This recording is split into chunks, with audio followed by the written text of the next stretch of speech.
The Dave Hooker Show. A presentation of Off the Hook Sports. Objective insight, expertise, top guests. Available on YouTube, Apple, Spotify, and the Off the Hook Sports app. Download now for free. Also available on offthehooksports.com. I compute and obey. Now to Dave Hooker. Ready. Loaded up. What a show. Which college football coach will have his breakout season in 2023? I guess it was Josh Heupel last season. Some might argue Sonny Dykes. They did all right at TCU. Also, how the Vols have fared against quarterbacks coming off new quarterbacks, coming off a 10-win season. June, a monstrous recruiting month for Tennessee, and might well shape Josh Heupel's future. I'm going to tell you why. Also, I'll give you a breakdown of Tennessee's visitors that were on campus over the weekend for the 865 Live event. And then we have some kickoff times, which is nice coming out of SEC spring meetings. Also hearing that the 8 or 9 permanent opponent, or the 8 or 9 conference schedule, is very much still up in the air. I kind of think that's gone backwards from what I'm hearing. So we'll dive into that tomorrow. They wanted to get it done by this week. I'm hearing that there might be a temporary situation, which sounds just incredibly NCAA-ish instead of SEC-ish. But let me go to Caleb. Caleb, how are you, sir? I'm good. Happy June 1st, Dave. Yes, absolutely. Happy June 1st to you. And it is a big month for Josh Heupel, and I want to get to that. By the way, Jermaine Copeland in the Celebrate 98 series will be up later today. And I thought that his son, Jermaine Copeland, a wide receiver for the 98 national championship team, was really, really good when Peyton Manning was there in 97, but turned into more of a blocking wide receiver, which is what they needed because that was a running football team in 98 to win a championship, and just loved his check the ego at the door.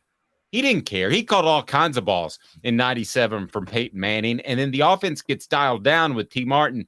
He didn't care. So he changed his approach. I'm teasing it. It'll be on YouTube, but this is pretty cool. I'm just going to share this. So an intimidation block back in the day was the player had to be on their back, okay? Nowadays, they're a little looser with that because football is not as physical. An intimidation block might be knocking a guy back 3 or 4 yards. Everybody's different. It's like scorekeeping in Major League Baseball. But this is back in the day when you put a guy on their back. How many times as a receiver, do you think Jermaine Copeland got credited for an intimidation block against Florida in 1998? Guess. 4? Which would be good. Higher. Yeah, that would be very. Wow. 7? Too higher, which would be great. What? 11? Which would be good for half a season. Higher. 15? Higher. Oh my insane. gosh. It's 22? insane. 22? It's 17. Oh 17 my gosh. intimidation blocks. That is unbelievable. I mean, if I'm a receiver, I'm proud of that for the entire season. I'm good with that. But he did it in one game against Florida. We got TV times, kids. What the H? What the? What was he thinking? Release the hounds. The Dave Hooker Show. Keep cool. A presentation of offthehooksports.com. So what the H, brought to you today by Andy Mason, AndyMasonRealEstate.com. Andy Mason has the best prices and the best service in the biz. He'll take care of you. I'm about to call him as I'm about to make a move. AndyMasonRealEstate.com. Florida's a 7:00 game. What the H? I mean, I want that to be a 3:30 peach of a game. And Tennessee's holding up its end of the deal, but Florida is not. That tells me right then and there that ESPN doesn't think highly of Billy Napier. And don't be afraid to read too much into these TV times, okay? Because they want their prime game on at 3:30, right, Caleb? Oh, exactly. Correct. They do. And it's CBS, you meant, because CBS is still carrying the prime games for one more year for Tennessee. Right. For the So, SEC, excuse me. So CBS went with what game instead? We hear from the SEC spring meetings. I mean, to me, Tennessee not being a 3:30 game is an absolute just shame. It should be a 3:30 game all the time. Now, I will say this. I think that Tennessee at a 7 o'clock game, you're not going to want to hear this, but I don't think that's the best situation for them. It's a football team who practices in the morning. It's Georgia, South Carolina at the 3:30 game. You know, it's funny, if not for that one South Carolina game, it's probably Tennessee, Florida. But nevertheless, I don't think this helps Tennessee. I don't think you like to be on the road in a hotel waiting for a kickoff time. I think that was evident at South Carolina. I think the opposite was evident when they played LSU at 11 Central. I don't think this 7 o'clock time is good for Tennessee. Doesn't mean that it's going to affect the point spread or my judgment of the game. But it's not good for Tennessee, and I would much prefer that be on the 3:30 game instead of Georgia, South Carolina. Thank you, D, from the message board. Yeah. 7 o'clock kickoff times always benefit the home team. Always, always, always. Noon kickoff times always benefit the road team. And I know Fred White would disagree because he would bring up that 99 loss to Arkansas where it was that 11 a.m. I think more than anything, that was just I think that neutralized it. Arkansas was not going to be lollygagging in that game after what happened the year before. And so that's a totally different story. Usually, though, that's how it typically works. You're right. I mean, these night games, that same day, Alabama plays South Florida at 3:30. ABC is carrying that game, funny enough. And I'm thinking, y'all couldn't have gotten Tennessee, Florida for that one? And no, you're right. It kind of leads you to believe, is there a lack of faith in Billy Napier?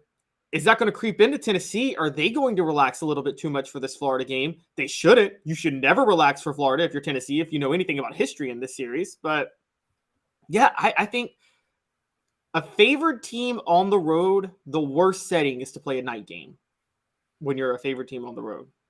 Completely agree. I mean, you would rather that be noon and that sort of thing. But specifically talking to Cooper, and he's on the YouTube channel now, you know, he just said you would rather get up and get things done. I mean, noon's perfect, and especially on the road, then you're able to come back and you're able to have a meal, and if you win, enjoy the festivities and that sort of thing.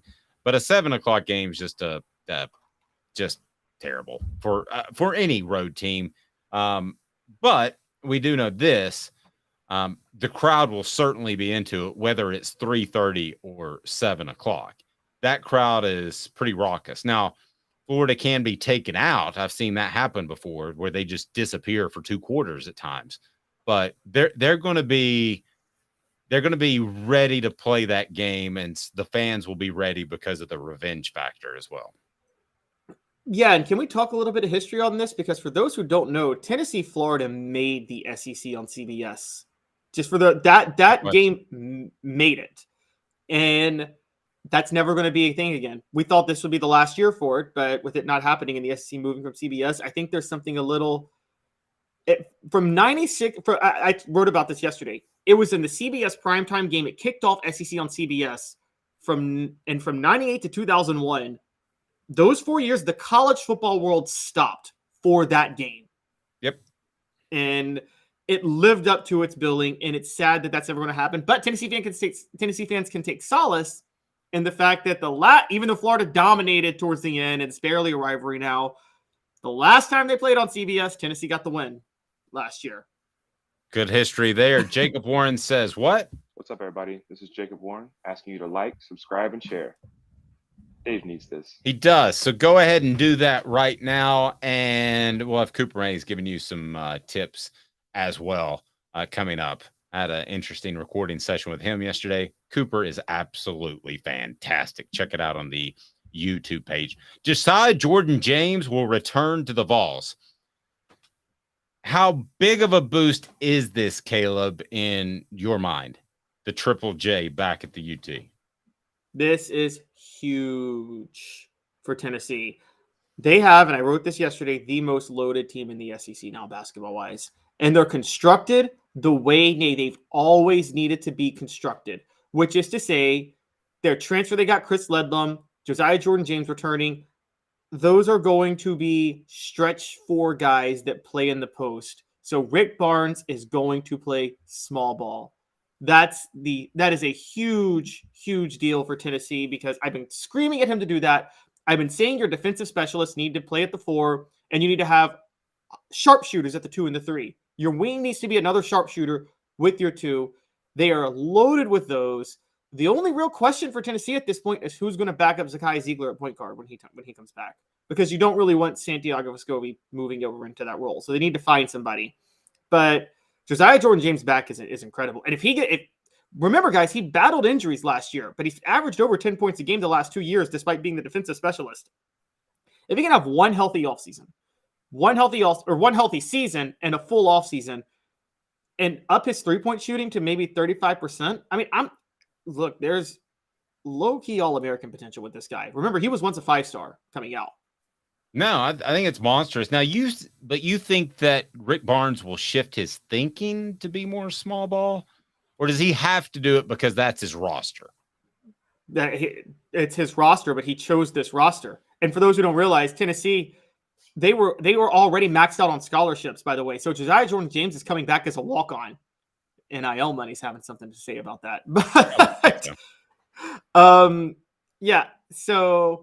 I think he's shifting his thinking because right now you have Jonas Adu and Tobia Walker are really your only 2 experienced post players. Now you have Cade Phillips and I believe it's JP Estrella coming in. But that's not, I mean, you can't have a 2 deep rotation with those guys at the in the post. So you're going to have to go with Josiah-Jordan James, who has played the 4, and Chris Ledlum, who's very experienced. And I mean, this is something that I think Tennessee fans should be very, very excited about. I think Rick Barnes is going to be forced to play small ball with this roster. But I do think it's a change of philosophy because he put together this roster. He assembled it.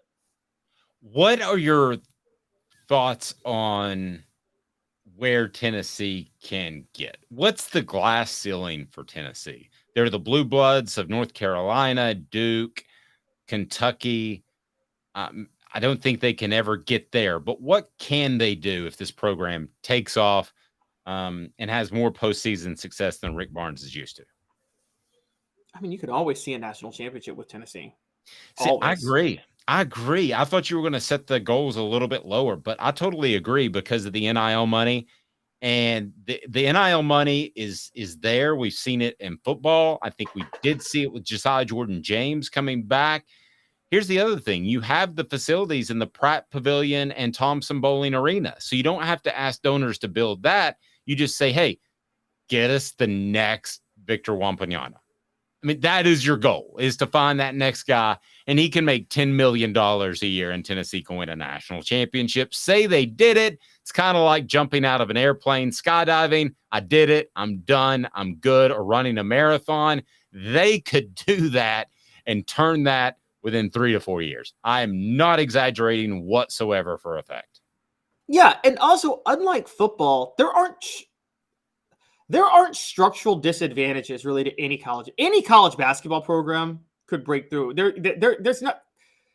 It's not like, because basketball, you're right, get one superstar recruit, you could have a national championship run or run one system. The proof of that, more than anybody, by the way, we always forget about it, Arkansas. I don't think of them as a basketball state, but Nolan Richardson won a national title there. And because he ran 40 minutes of hell. And well, so there's Florida too. Florida as well. Florida won back-to-back national titles. So I think college basketball, it's funny, college basketball, a lot more than college football, the coach actually it's more dependent. The coach is even more important because football, there's so many structural things that make a program good that is almost immune to whatever the coach does many times. I've said that about LSU for years. But basketball, if you take a job at any Power 5 or even lesser tier school, any coach can win a national title at any of those schools. Gonzaga, by the way, did not have the resources that Tennessee has currently to be able to put together one of the best college basketball programs in the nation. And I hate the term mid-major. There's no mid-majors anymore. If you spend the cash, it should all be based on that. If you're spending $25 million a year on basketball, you're not a mid-major. And I would guess that's somewhere around what Gonzaga is spending. Tennessee used to, back in the day, spend $10 million a year, $15 million a year, and they had a pretty good program. Take it to the next level. Go ahead and drop that cash out there. Here's the other thing to remember too, Caleb, that I would encourage those collectives out there. Basketball players, by definition, are better marketing athletes than any other sport because you see their face. You don't see football players' faces. So I go ahead and tell you, if I'm a personal injury attorney, I know they're doing this a lot in Louisiana with LSU. I've got my arm around Josiah-Jordan. Well, I've got my arm around the next Victor Wembanyama, and I'm saying I'm all Vol, and it's on every billboard in Knoxville. That is how you go out and market these guys, and that's how you associate yourself with them. So then every time somebody watches a basketball game, they think of Bobby. Bobby, he's a great personal injury attorney. Or Johnny Charleston's car lot. That's where I need to go. That is exactly what I would do. And I would make him the absolute, not to take anything away from Nico, but I would make him the biggest star in Knoxville in order to win a national championship. Because I think Tennessee's in great shape in football already. They could be in elite shape with one dude, Caleb. One dude. Oh, I'm with you. Yeah, throw everything. Well, I'm almost with you. Okay.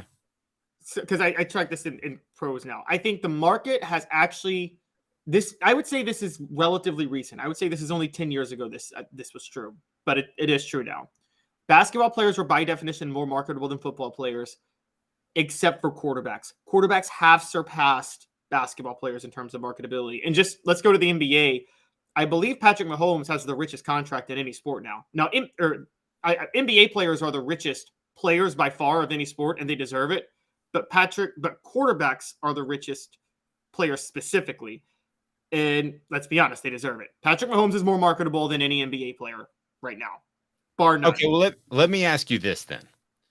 Would you rather, you're a business in Knoxville, would you rather have, and I'm picking a guy out that was elite and won a championship and you just got 1 year out of him, okay?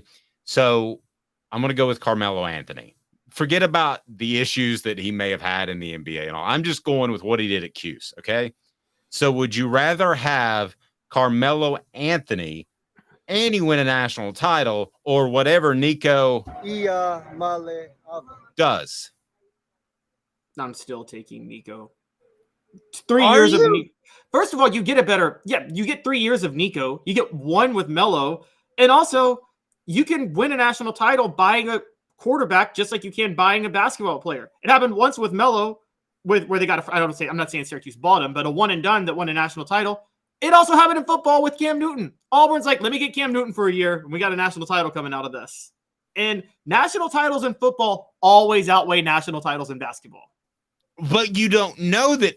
Under my premise, you don't know that a chance at a national title in football outweighs a guaranteed national chance at a national title over a national title with Victor Carmelo Anthony III. Okay, Dave. Over Nico. Let's break this down for a minute. Okay, come on. Let's break this down with I might be on the air with an insane guy. That's where this is going. Go ahead. Wait. Okay. It's like when somebody says, not to offend you, but you're gaining a lot of weight. You're Knoxville right now. You need to sell a car. Let's just take it to the greatest player in each sport. You can either market Bernard King or Peyton Manning. Who are you marketing? At the time, Bernard King was a big deal, I'm told. You're before my time. Are you comparing him to Peyton Manning, though, at Tennessee? He was on the front page of Sports Illustrated, so they're at least in the same ballpark. Well, Manning was supposed to be on the front page. I think they changed it after Florida dropped 62 on Tennessee. I think he was still on the front page. Come on, Dave. I got you in a corner. You're really going to go down this rabbit hole to say that Bernard King was more marketable than Peyton Manning? Okay. How about this? Would you take Bernard King over Casey Clausen? Casey Clausen was on the verge, but didn't win one. As a marketing voice of your company, both have impeccable characters, I guess. I didn't cover Bernard, but let's say that. See, that's unfair. Because it's not. Yes, it is. It's an unfair standard because you're taking the greatest player in Tennessee basketball history, bar none, who had a should have been Hall of Fame NBA career, would have been had he not gotten injured, versus a top 5 quarterback in Tennessee football history who didn't have an NFL career. And I mean, it's debatable where I would say he's in the 3 to 5 range. I mean, he's not top 2 in Tennessee football history as a quarterback. And if you do players in general, he may not even be top 10. So okay, so let me ask you, let's make it real clear. If Carmelo Anthony shows up on campus and wins a national title for the Vols, and that would therefore designate him as the best Tennessee basketball player of all time, right? Yes. I mean, he would be anyway. I mean, in his prime, he's better now than Houston, Ernie, and Bernie, and all that stuff, I think. Okay, so issues in the NBA withstanding. All right, so I'll give you him, that guy. I'll give you Vol Carmelo winning a national championship one year, or I'll give you what Peyton Manning did, winning one SEC title. From a marketing perspective, Peyton Manning every single time. Every single time. Not even a question, bro. Probably largely depends on what you're marketing as well. A jeweler would rather have the fall leading into the holiday season, whereas maybe an HVAC dealer like City Heating and Air Conditioning would love to be on in March when the temperatures get higher. So I guess it depends. There's spring practice in March. Football is the engine. Football is the engine in a car. Basketball are the tires. Maybe. I don't know what basketball is. The turn signal? It's something like that. Okay, basketball's the turn signal. Football is the engine. That's rough. All right. So how has Tennessee done with a new quarterback coming off a 10-win season? I'm interested to see where Caleb Calhoun goes with that. And also, June, a monstrous recruiting weekend for month, I should say. And I'll give you where Tennessee stands on all the guys that were in over the weekend based off my sources. So stay tuned. We'll be back in 2 minutes. Lots of recruiting coming up and projecting Tennessee news from SEC spring meetings, but big time recruiting info that you'll want to hear next. Stay tuned. 2 minutes off the sports. Family has been creating jewelry since 1986. Each piece unique with a story all its own. I'm Rick Terry with Rick Terry Jewelry Designs. I'm a jeweler, and I want to be your jeweler. We're grateful that you chose us to be Knoxville's best jeweler. My family and staff look forward to serving you. So please come see us. Kingston Pike and Campbell Station Road in the heart of Farragut and downtown on Gay Street, right next to the Tennessee Theater. Hi, Mike Davis here with City Heating and Air, reminding you to always dare to compare. Our team provides quality local heating and air service, installation, and maintenance across East Tennessee. We use only the best equipment like American Standard heating and air conditioning for your residential, new construction, or commercial needs. Honesty, dependability, and customer satisfaction have been the cornerstones of our business since 1961. City Heat and Air. Dare to compare. With all that sun, sand, and salt water, the beach is a very relaxing place. Unless you wear contacts. Ow! Open your eyes to the best the beach has to offer with LASIK vision correction from Campbell Cunningham Laser Center. Ah. Do you want to own the more that owns every job? Then get to Vassey Lawn and Garden in Cleveland and get you a Toro. I'm David Vassey, here to talk to you about Toro. With a Toro Zero Turn, you'll get more out of every minute and you'll reach the finish line faster. At Vassey's, we like to say, no matter if you're mowing 3 acres a week or 11 lawns a day, homeowners and business owners alike find confidence in equipment they can trust from top to bottom. Vassey Lawn and Garden, Highway 60 North in Cleveland. Man alive, it's worth the drive. These mountains hold and defend a spirit far better than moonshine. A drink that holds flavor, that becomes necessity. A hard cider made and relished by folk who are as hearty as they are legend. A refreshment that can only be found in one place. With a taste that makes you say, give me 3 bottles of the good stuff. Tennessee Cider Company, where necessity can be found. Objective coverage. Hey, that's new. If we get caught, we're going to jail. The Dave Hooker Show, a presentation of Off the Hook Sports. YouTube, Apple, Spotify, and the free Off the Hook Sports app. I'm going to need to see some identification. Back to Dave Hooker. What do you think, Caleb Calhoun? You want to talk some recruiting? Let's roll. There's a lot going on. I've done my homework, so I want to bring it right here to you. Talking recruiting today, brought to you by Craft Treats. It is June the 1st, depending on when you're watching. This is an incredibly important month for Josh Heupel. I could make a strong argument that he would rather win June than beat Alabama or beat Georgia this upcoming season. Not saying I'd go that direction, but I could make the strong argument. Because you have a program right now that's dependent on 2 things. Well, a lot of things, but personnel-wise, 2 things. One is some of Jeremy Pruitt's players, prospects that are going to move on. The other is the transfer portal. Is that sustainable? Honestly, I don't know. I don't think it is, but I'm not sure. We are in a totally new age. It would be like me saying that quantum physics doesn't exist. I don't know. I don't know. Maybe it is sustainable. Maybe you get 5 or 6 key transfers every single year, but I think you'd rather do it the Alabama way where you bring guys up. I think you also, Alabama's perfect. They needed a running back. They got Jahmyr Gibbs.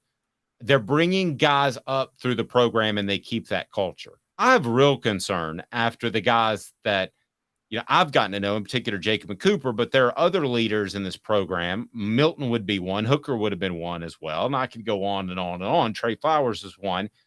I've concern for Tennessee and Tennessee fans what happens when these guys move on, because they were brought up through the program. They seen the hard times and they wanted to take advantage of when things were better.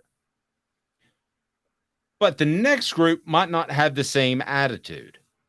And you always have to wonder about team chemistry from year to year. I think it'll be great this year. But after that, I don't know. And you have this influx of transfers. June is a monstrous month. Caleb, you pointed it out yesterday. I wrote the column about it. It's on offthehooksports.com. You have got to win some Junes. And it starts right now. Because you have got to be ready now for the 2025 season. That's what you're thinking in recruiting.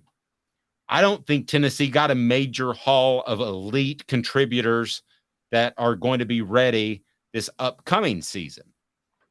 So, and I'm not just talking about the 2023 class. I'm talking 2022 as well. You got to up it.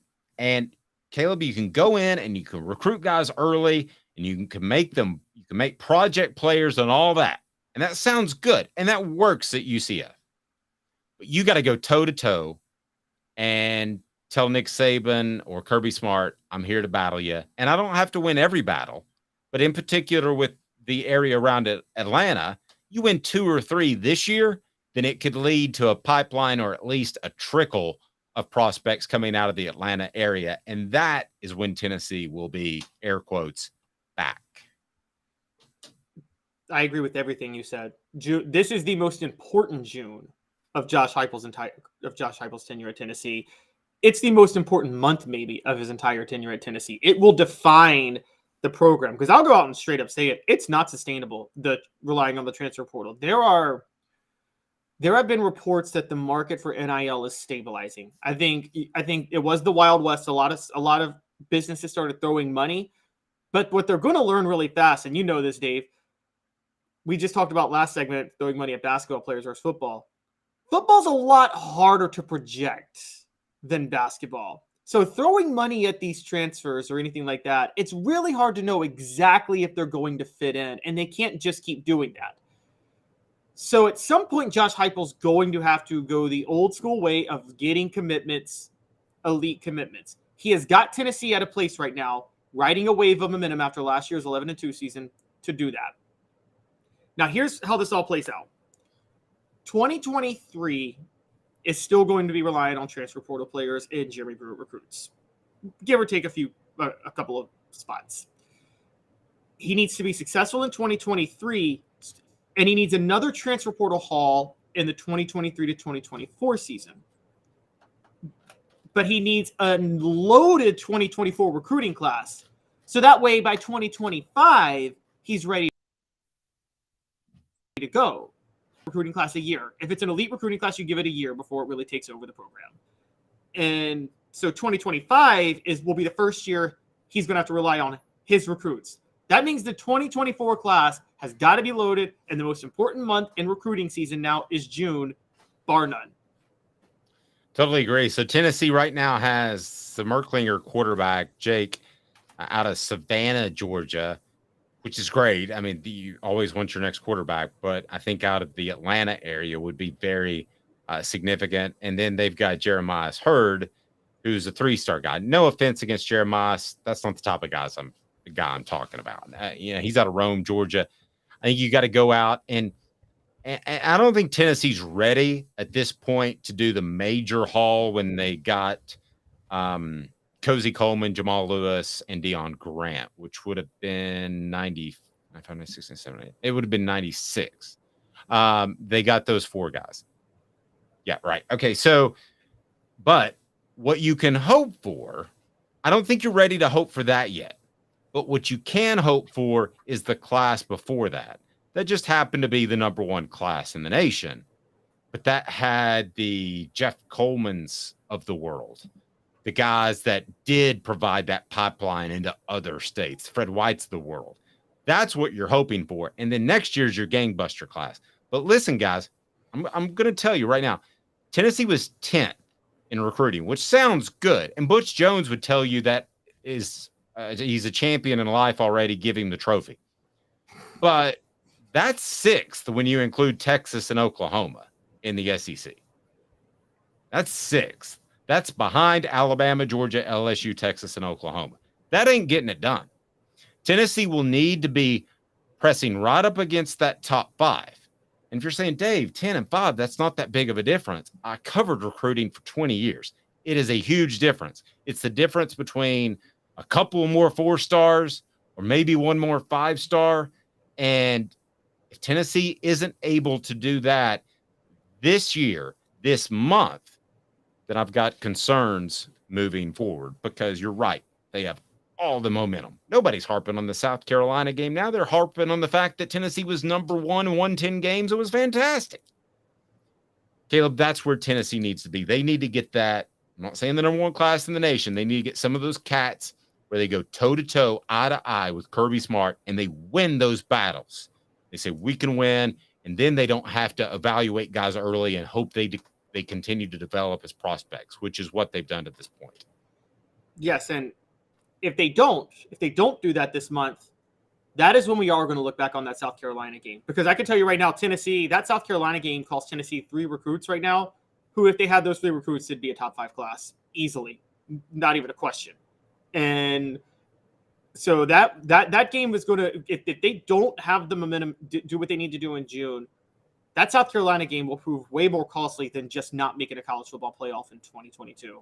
I can tell you guys that right now. Another important point on this is that I think that talent evaluation we aren't sure of with Josh Heupel, but I will give him credit with Jeremiah Hurd because you mentioned him. Hurd didn't play football till 8th. He played football in 8th grade, didn't play again until last year. That's why his rating was so low. And Heupel and Tennessee were the first to offer him before anybody. And I'm still down with those guys. Don't get me wrong. Okay, I'm down with getting those guys, but at some point, you don't need the good backstory. You don't need the might develop into something special. I mean, there's a difference, but let's just put it this way. There's a difference between, I'm not singling anybody out, but the linemen they have taken recently, in particular the defensive lineman, and a Cade Mays, who walks in the door, a 5-star prospect, 6'6", 335 pounds, and is probably ready to play from day one, we're talking about a whole different cat, right? So basically what you're saying is Tennessee needs to start getting the guys that any idiot off the street could start from day one. If somebody who's never watched football would know they could play football. It's the off the hook. It's our own rating system. It's anywhere, somewhere, and nowhere. They need the anywhere guys. Herds of somewhere guy. Alabama or Georgia, would they take Hurd? I don't know. Probably not. So my question then becomes, what about how much of recruiting can sometimes be just out evaluating other coaches? Because we're giving Heupel credit, we're giving Pruitt credit for this assembled talent for Heupel. Pruitt never really, he had one fringe top 10 class at Tennessee, but he just evaluated the talent so well.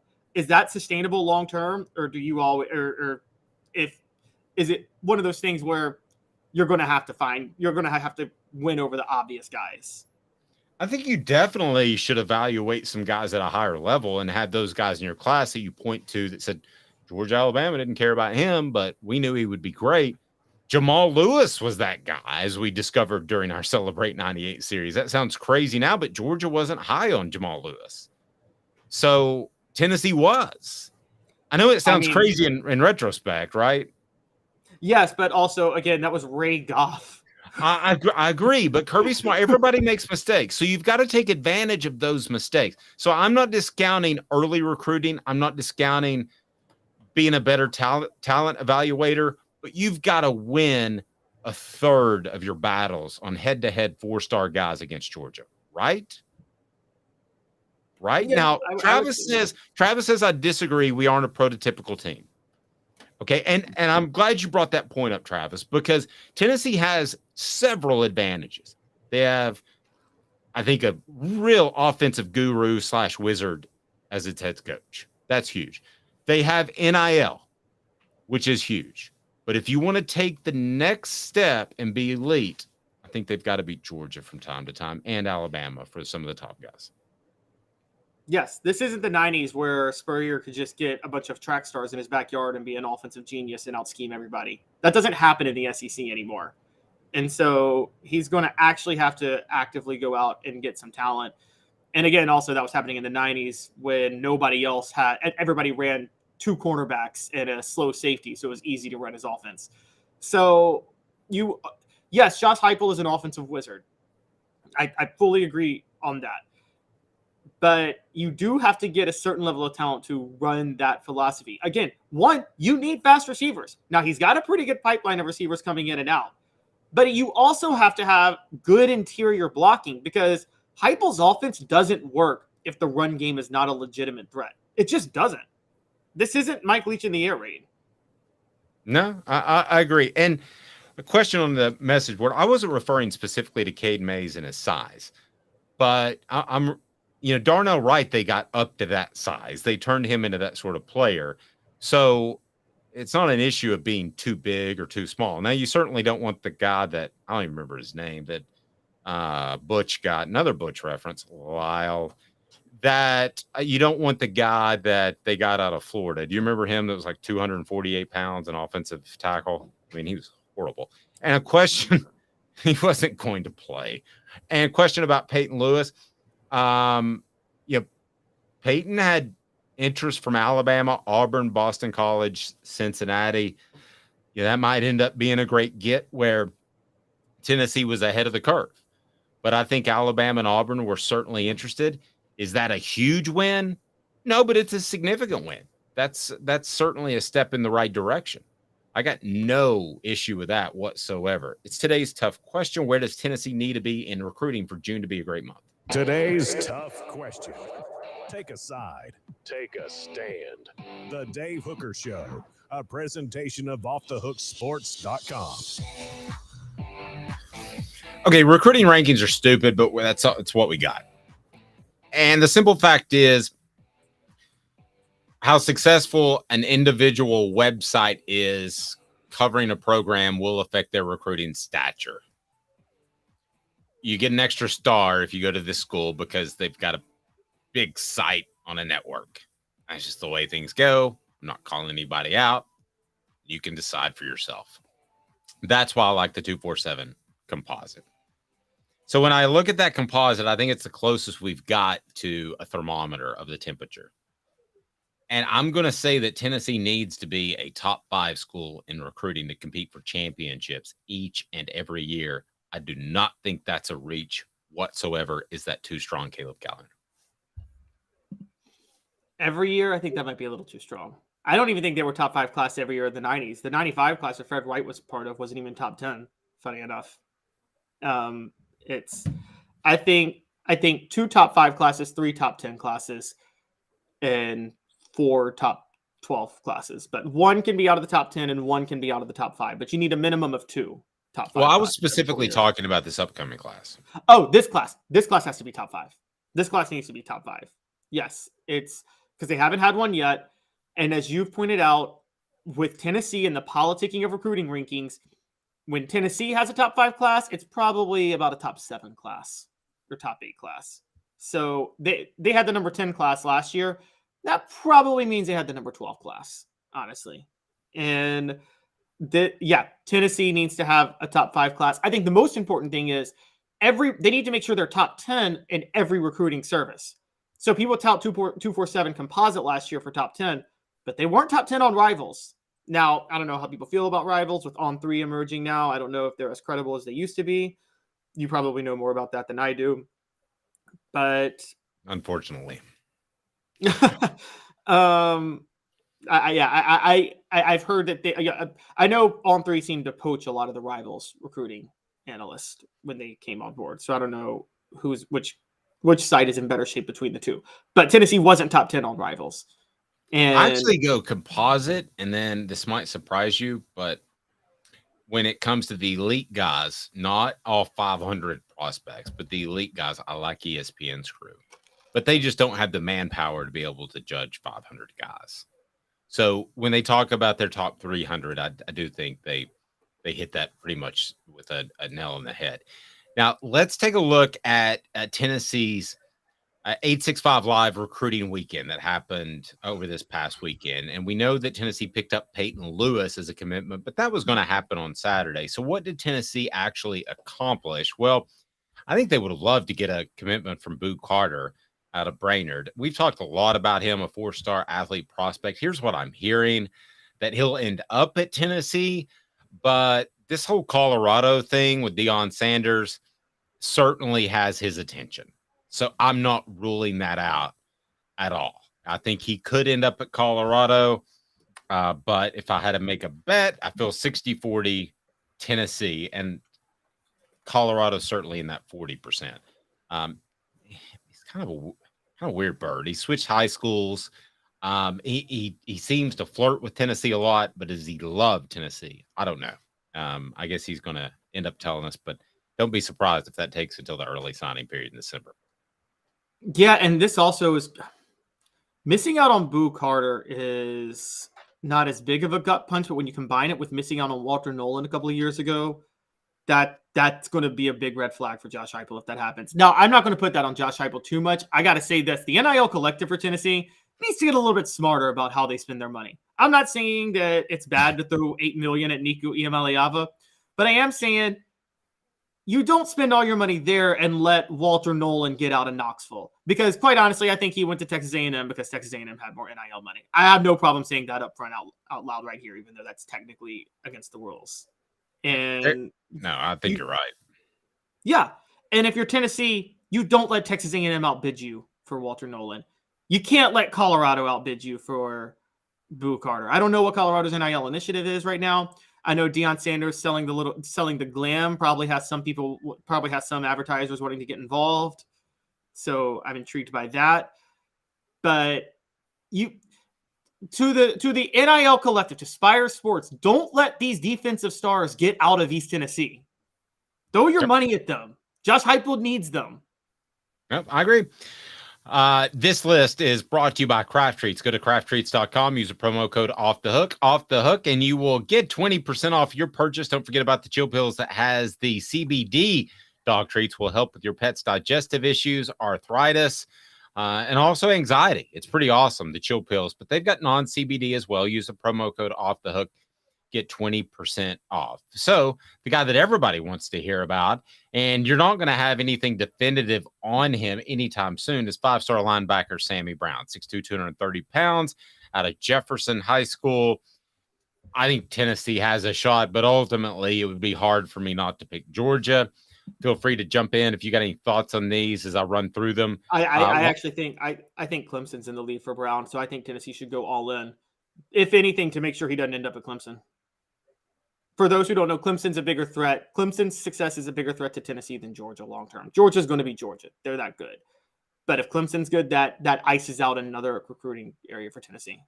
Great point. Wide receiver Freddie DeBose, out of Smithson Valley in Spring Branch, Texas, coming off a torn ACL. This is one of those project guys. You know, you got an in on maybe an elite athlete because he had the ACL injury. Still a 4-star prospect. Tight end Amir Jackson, 4-star tight end from Portal, Georgia High School, not the Portal. He has already said he would return for a visit to Tennessee. I think Tennessee has a great shot at him. Florida and Miami are in it. Georgia, not so sure. Josh Petty, offensive tackle. Now, this is a 2025 prospect, 4-star offensive tackle out of Roswell, Georgia. This is the type of cat I'm talking about. Already interest from Auburn, and we know Hugh Freeze can recruit that area well. This is the type of cat I'm talking about because Georgia is going to come calling. He's a 2025. Tennessee's trying to get in early. This is the type of cat I'm talking about. So when Georgia comes down the line and they say, we're still Georgia, this is your home state, let's play ball, Tennessee can say, we're on you first, and we've got other 4-star guys already in your class. Caleb Calhoun's distant cousin, Daniel Calhoun, an offensive tackle from Marietta, Georgia, 6'6", 355 pounds, heavily pursued by Georgia, Texas, Alabama, and Auburn. This is the cat, other than Sammy Brown, that I'm talking about, that you got to get out of Georgia eventually. That's the type of cat. Aiden You're not Breland. getting him. Sorry. No, you're not getting Daniel Calhoun. No, you're not. Also, 355 ain't no way. Do you have an insight since he's your cousin? I do not have an insight, but looking at his size, if you were a 355-pound lineman, would you rather play in Georgia's offense or Tennessee's offense? You'd rather play in Georgia's offense. Right. That's the type of cat you want, whether it's this year, next year, another dude, or this dude.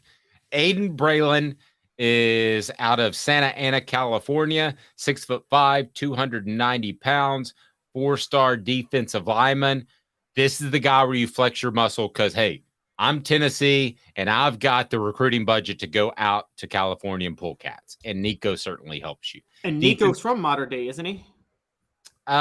He was from Polytech, and then he went to Riverside. I thought Tennessee had somebody on their team from Mater Dei, but they had the way back the late Polynesian defensive end. Jesse Mahalona. Oh, Brew McCoy. Brew McCoy went to Mater Dei. Yeah, okay. Brew McCoy. That's right. There you go. Defensive now. Yeah. Defensive lineman Amari Adams, been to Tennessee several times. I think the Vols could very well end up with him, a 4-star prospect, beginning we're talking about 2025. Cameron Fountain. And they got to get him out of South Carolina, and that South Carolina loss, that's where that weighs heavily on you. Agreed. Cameron Fountain of Youth, an edge rusher. He is 6'5", 237 pounds. I think there's a great relationship with defensive line coach Rodney Garner. That should help Tennessee. And I think they can get him. Athlete Cameron Michael. Man, it's another tough pull from Georgia. So he's from Statesboro, Georgia High School. And I think he's going to take his time. Again, it's the type of cat you got to beat Georgia for every once in a while. And Would then you play defensive back for Georgia or Tennessee? I wouldn't want to play defense at all for Tennessee, to be real honest with you, unless I'm an edge rusher. Man, I'm down with that because I'm going to pad my sack stats, and nothing's more important than sack stats. Defensive back DeMello Jones, probably the longest shot of the group that was in town last weekend. A 4-star prospect has been committed to Georgia. So there you go. That's a complete breakdown.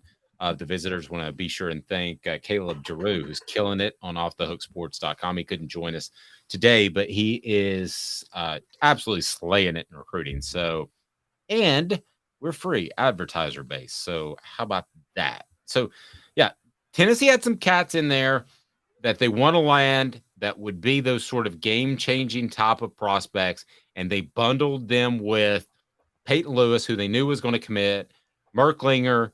It was a very what I would call, as far as a recruiting weekend. And I've done this for 20 years, so I can tell from a mile away.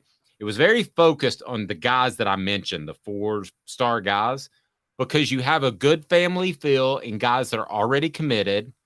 They can then recruit those players as prospects. That's what this was all about. This weekend was all about landing one or two of those guys that we just talked about that Tennessee has to have to turn the program into an annual championship contender. Yeah, no, I'm with you. That's exactly what this was about. And they need to be able to get a couple of them. It hurts them that the NCAA investigation still hasn't ended, by the way. I don't know if, I know, totally forgot about that, right? But I will say that, I mean, at this point, just for the sake of recruiting day with June here, isn't it worth the scholarship reductions that you might get? Just accept it. Because I'd rather have the scholarship reductions than get hampered in June recruiting. I don't know. That seems kind of rough. I'm not going to take it if I didn't do anything wrong. 2 minutes. How does Tennessee typically do with a new quarterback coming off of 10-win seasons? And we'll tell you who the breakout coach of this upcoming 2023 season will be. Is he in the SEC? We'll discuss. Caleb Calhoun, I'm Dave Hooker. And Craving Wings South North Shore location, where we've heard people say that you can get the best wings in East Tennessee. Pero ¿quién es este? El número 87, Jacob Warren. I'll just do 6 of my sauce 87, please. Imposible, señorita. Dale 6 más. Look at these wings. Perfectas, deliciosas, fantásticas. Man, I don't know what you're saying, but it sounds awesome. How do you say fresh, never frozen in Spanish? Frescas, nunca congeladas. Make your way to Craving Wings and get you 6 más. But what was funny about Cadis, we were a full continuum of care at that time. We had detox, we had inpatient, we had outpatient. So we were doing a lot of the things that we do now. But now we just do them so much better. It's really a simple program, but we're complicated people. I am what I am, and now I got to do something about it. You can take your life back. Call Cadis today. Got cataracts? We can fix that. Never miss another moment. With a little help from Doctors Campbell, Cunningham, Taylor, and Hahn at cctis.com.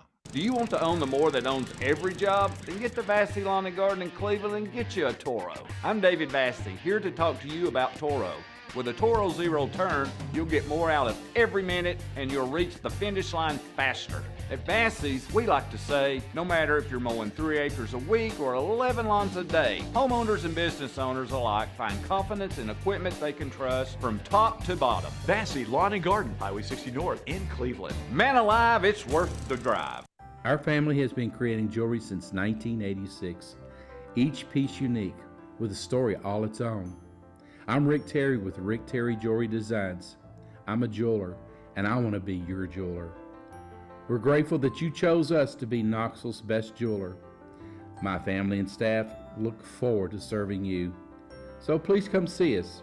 Kingston Pike and Campbell Station Road in the heart of Farragut and downtown on Gay Street, right next to the Tennessee Theater. Who's this guy? Hello, wizard. The Dave Hooker Show. Who? A presentation of Off the Hook Sports. What? YouTube, Apple, Spotify, and the free Off the Hook Sports app. Back to Dave Hooker. Who was the breakout coach in 2022?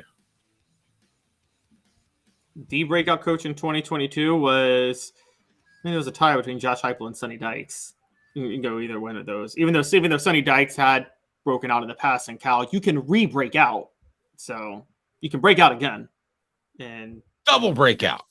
Like Breaking 2 Electric Boogaloo. Who's seen that movie? Did you see that? No. Sorry.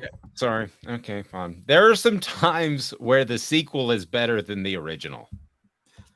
And that was Breaking 2 Electric Boogaloo. Godfather 2 was better than the original. The second Empire Star Strikes Back? Wars. Yes. Well, the thing, everyone said, and I'm a Star Wars nerd. The only thing that people forget is The Empire Strikes Back is considered better because the beginning is so strong with the Battle of Hoth, and then the greatest twist in cinema history at the end. But in between that, it's actually kind of a dull movie. Like, A New Hope is a much more fun adventure, the first Star Wars. I think discussing this further would be a great way to chase off listeners and viewers. We'll do a totally separate Star Wars show. Jacob Horn, bring us back to earth. What do people need to do? What do they need to do right now after that Star Wars breakdown? Jacob, tell me. What's up, everybody? This is Jacob Warren asking you to like, subscribe, and share. Dave needs this. There we go. All right. So you posed this question at our 3:15 a.m. pre-production meeting. It was 7:15 on Tatooine. Sorry. Yes, it was a little later on Tatooine. All right. So, and is it AT-ATs or ATs? What do you mean? The big 4-footed things that walk around on Hoth? It's not. It's AT-ATs, right? My son calls them ATs. Are you talking about the tauntauns? No, the things that walk. The robot. Huge. The big ones that do the shooting. Oh, are they? They're AT-ATs. They're not ATs. Oh, right. Okay. Here we go. Let's go with this. All right. So tell me, Caleb Calhoun, how Tennessee has fared coming off a 10-win season with a new quarterback. We are back on track, Travis. Sorry. So I'm going back in time. So for people who don't know the history, Tennessee has had quite a few 10-win seasons over the years. But you can only count changing in quarterbacks from the Doug Dickey era because I don't know, those who don't know Tennessee history, Robert Nealon and Belton Wyatt stuck with the single wing. The single wing, there was never really an actual quarterback. You didn't need, like, there were 3 guys and it could be snapped to any one of them during that time. Right. And so quarterback wasn't really a thing until Doug Dickey comes, introduces the slot T, and Dewey Warren becomes a breakout superstar for Tennessee. So going back to that time, Tennessee has had 5 10-win seasons in which they had to replace a quarterback the next year. The first was actually Bill Battle's first year, believe it or not. That would have been 1970. They went, for those who don't know, Tennessee actually went 11-1 that year, finished in number 4, I believe, and won the Sugar Bowl, but did not win the SEC championship because they lost to Alabama. Quarterback that year was Bobby Scott. I'm sure you know of him.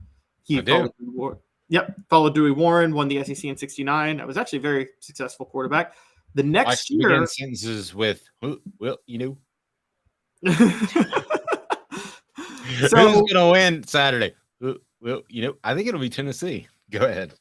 So how'd they do the year after Bobby Scott left? Well, they went 10-2 and finished in the top 10. Pretty good. Well, that year was 1971 when they did that. They had Condrich. That was another year where they had 10 wins, and then they had to replace their quarterback the next year, which was 72. In 71, Jim Maxwell was their quarterback. They were waiting for Condrich Holloway to start, who started in 1972. And how did they do after 71? They went 10-2 again in 1972. And then, as for people who know the history, Bill Battle started to taper off and got fired to make room for Johnny Majors. But so then we fast forward to 1997. Tennessee wins the SEC championship. They go 11-2. Then they have to replace Peyton Manning. Dave, how'd they do when they replaced Peyton Manning? I'm trying to remember. Okay, they won a national title. They did. They did. There were a couple of close games if you want to nitpick. By the way, check out the Celebrate 98 series on our YouTube channel. Go ahead. Another one. 2003, they went 10-3 with Casey Clausen. They entered 2004 with CJ Leak, Brent Schaefer, Eric Ainge, and Rick Clausen. And guess what? They overachieved. They won the East that year and went 10-3 again. And that summer. That was still the period of Philip Fulmer can do no wrong. It was. And then it came crashing down the next year. All right. Crashing. And then so far, what I'm showing you is Tennessee does pretty good when they have to replace a quarterback from a 10-win season. But then there's just one more. You know, in 2007, they won the SEC East and went 10-4.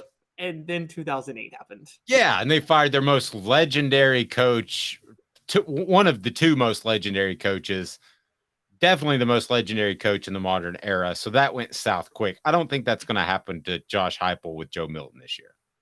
No, I don't think that's going to happen. I don't think you're going to have God, what was that Auburn game that year? That might have been the worst game I ever watched. That 14-12 game. I don't think you're going to remember that. And I don't think that's going to happen. But all right, yes.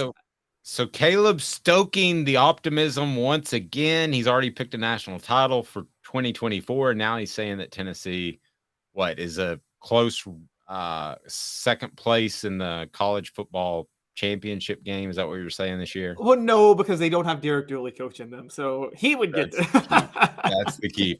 City Heating and Air Conditioning, cityheatandair.com. Integrity matters. Over 50 years of experience in East Tennessee. The temperatures are going to rise, and you need to make sure that you've got somebody that can say, hey, you just need a new part or coolant. You don't need an entirely new unit altogether. Well, that's where integrity matters. City Heating and Air, cityheatandair.com. Okay, so then if we've got a breakout coach last year was Sonny Dykes or Josh Heupel. It's as simple as that, right? I don't think there's anybody really even in the argument there. So as far as breakout coach this season in 2023, first set the parameters, and then I'm going to give you my thoughts. What are the parameters on being a breakout coach? Basically, it's very fluid, and it can change from because every situation is unique. But you have to have taken a huge leap forward from the previous year to the point where you are talked about nationally and maybe even floated as a coach of the year candidate for what you did. Fair. And you haven't done it before to that level. You haven't done it before at the school you're at. You can have done it before, but just not at the school you're at. So, and also not be, well, I don't know. See, this is because Sonny Dykes, it's not like Sonny Dykes hadn't done this before. He hadn't done this well. I take that back. So yeah, I'll say or like Josh Heupel. Josh Heupel had gone undefeated at UCF, but then he went 11-2 it. How about this? You cannot have done it at the Power 5 level. Okay, let me give you this one too. Like Brian Kelly, for instance, to be a breakout coach this year, he would have to win the national title and go undefeated. Yes. I mean, I think we think right now that he's going to be a playoff contender even this year, but he would have to take a major step up. So here we go. It's 4 downs. I'm going to throw some names at you. You tell me if they will be your breakout coach. But first, you say Tony Elliott. Why Tony Elliott is your breakout coach? So Tony Elliott is, I think, one of the most underrated hires. I thought Tennessee actually, before I knew they were going to hire Josh Heupel, and I was wrong, but I thought Tony Elliott was a great guy for them to hire. For those who don't know, Clemson's offense didn't really take that next step to become a national title contender until Dabo Swinney promoted Tony Elliott. And Tennessee plays him the first game of the year. Virginia's not going to beat Tennessee. Tennessee's going to blow them out. But they've got James Madison, William and Mary, a rebuilding NC State, Georgia Tech, a very bad Virginia Tech. Virginia has the upper hand in that rivalry right now with Brent Pry. Boston College. I mean, I've seen 8 wins possibly on this schedule right now. And wow. Caleb bringing us back down to earth as Tennessee's going to face the greatest coach in the history of college football in the opener. He didn't say that. 4 downs now, brought to you by Campbell, Cunningham, Taylor, and On. 4 downs. 4 questions. 4 answers. The Dave Hooker Show. 4 downs. A presentation of offthehooksports.com. All right, I'm going to throw some names at you. And Caleb, you can tell me yay, nay, or doesn't qualify. How about that? Okay, so these would be breakout coaches this season. So let's get it rolling right now. First down, Billy Napier. Can he be a breakout coach in 2023? He can, but he won't be. Okay, so you're saying out of yay, nay, doesn't qualify, you're saying nay. Right. Okay, or you can say, give me some Tracy. That's crazy. All right, Shane Beamer. He would have to make the college football playoff after beating Tennessee and Clemson in November. That would define breakout to me because he's already kind of broken out as an above average to good coach, but he's not great. Can he have a breakout season as a great coach this year?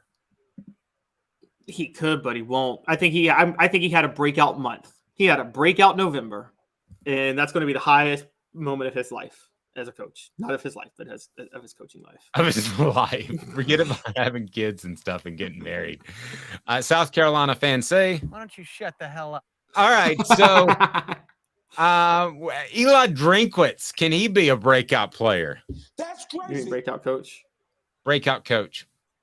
Look, Oh, come on, Caleb. No, I don't think he's that good of a coach, but look, Missouri was really close in a lot of games last year.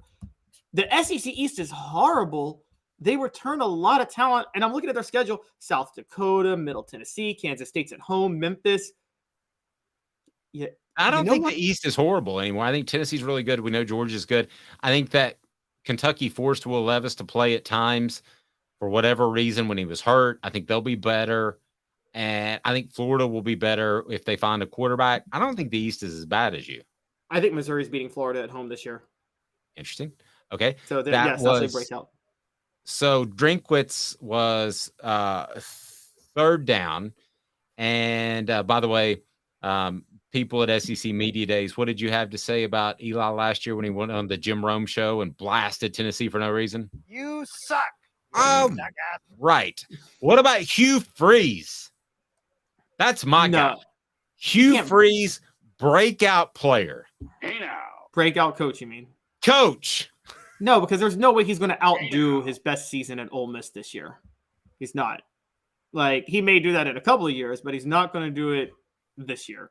So the only breaking out Hugh Freeze will do, he might have breakouts on his face out of the stress of trying to keep his women secret. Okay.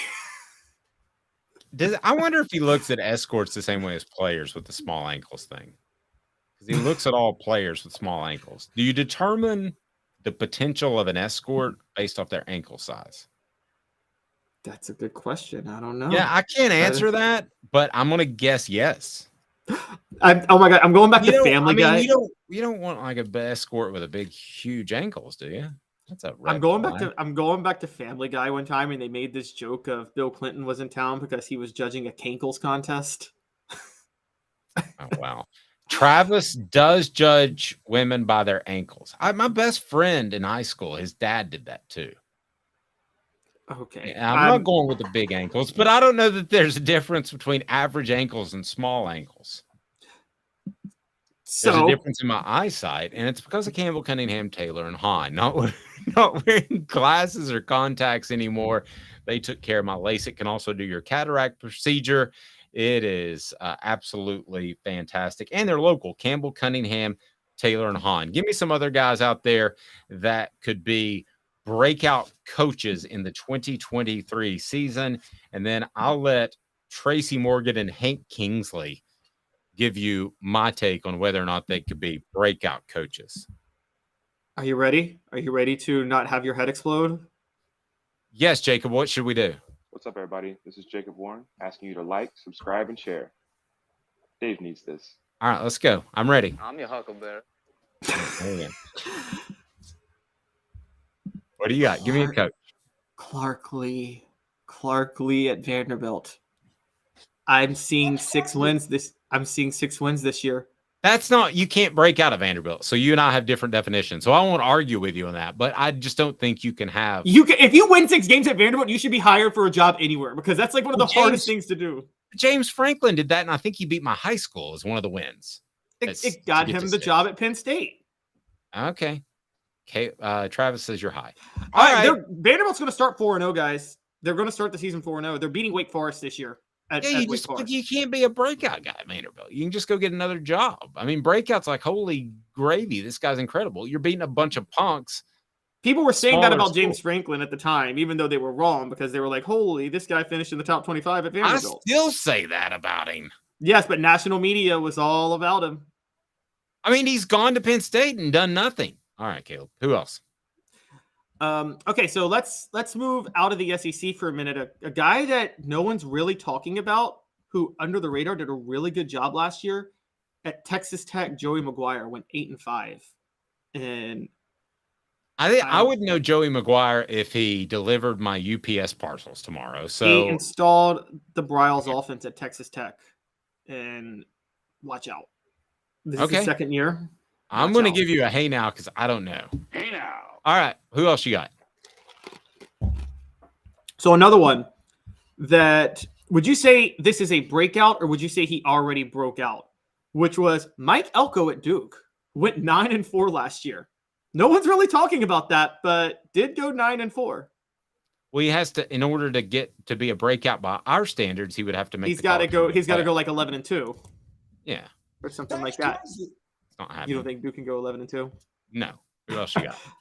Okay, and then a possible breakout, but he'd have to win the Pac-12 and make the college football playoff.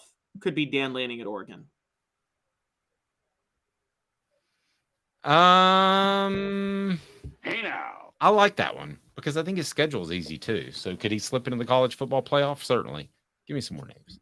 All right, and another one. Washington State, Jake Dickert. Last year was his first year as full-time head coach. For those who don't remember, he was thrust into the job because the previous coach wouldn't get vaccinated. Some things like that. He went 7-6 last year. What was his name again? His last name? I don't want to. Jake Dickert. Hey now. Okay. Travis says Caleb scraping the bottom of the barrel. I tend to agree. Good luck. Wait. Dickert. I did not say Brent Pry. I'm not screaming the bottom of the barrel. That I didn't say Mario Cristobal, who still I think was the worst hire last year in football. I don't know how Mario Cristobal keeps getting jobs. I want his agent. You guys are cracking me up lately on the message board. Tom said, "We know who's not having a breakout year. Mike Gundy at Oklahoma State. He has just been there toiling along forever, not winning championships." Keeping his job, flirting with other schools. Hasn't he maxed out what's possible there, though?